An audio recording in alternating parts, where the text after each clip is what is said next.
Hey, my reactor, so I'm back with Orphan Chapter 10, Pia continuing. Is that true? The policeman said.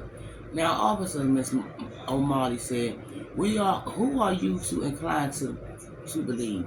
The good nuns of St. Peter's or this rich wolf? I'm sure the sisters did the best they could. They were running out of room at the parish and they knew you didn't need another street unchurned on your hands. The policemen looked at each other and one of them shrugged. The one who had stopped the wagon addressed Pia. Seems to me you'll be better off letting the loves do what they think is best. Darling, he said. You're lucky you got people willing to look after you. She shook her head furiously. No, she cried. You can't let them take me. Please, I have to get back to my brothers. They're just babies. They need me. I'm sure someone's taking care of them too, the policeman said. Then he patted the wagon and waved the driver on. On your way.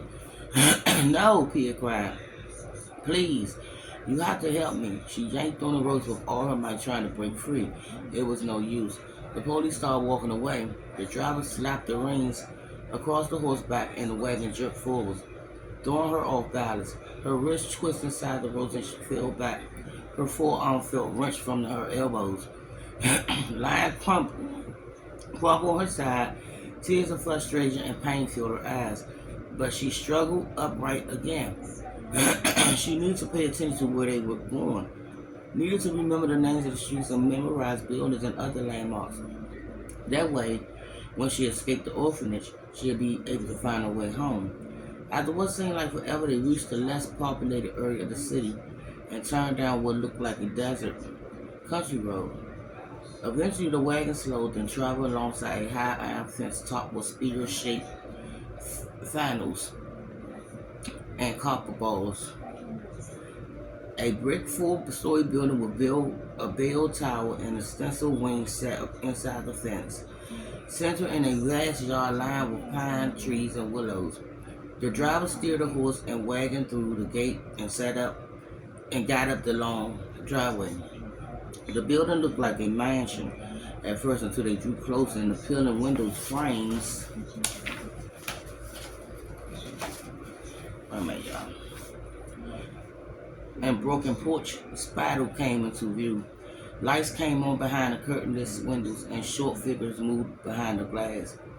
When the wagons reached the sidewalk to the front entrance, the driver stopped the horse and secured the reins, then jumped out to help Miss Marley climb down. Despair and anger twisted Pia's stomach and she started to tremble. Please, she said, you can't leave me here. Miss O'Malley ignored her and marched up the steps. The driver untied Pia and waited for her to get down from the wagon, then grabbed her arm and dragged her up the sidewalk. Swallowing the sour taste of fear in the back of her throat, she rubbed her sore wrist and looked up at the orphanage. The pale faces of children drew close to the windows and peered out. Tall figures in black shoes them away from the glasses, herding them backwards into the rooms. The front door opened and a nun appeared on the porch. Her pale, weary hands clapped in front of the habit. A heavy-looking cross dangling from the thick rosary around her waist. She peered at Pia over the top of the round glass, then addressed Miss O'Malley. Have you come from St. Peter? She said. We have, Miss O'Malley said. And you're positive this girl's no longer ill. Miss O'Malley shrugged. That's what they said. Well, the good Lord knows we have our share of grapes. Here at St. Vincent's, we can't afford to take on any more sick children. The nun turned to Pia. How are you feeling, child? A dense smile stretched across her face, but her watery blue eyes seemed worried and cold. I'm fine, ma'am, Pia said, but I shouldn't be here.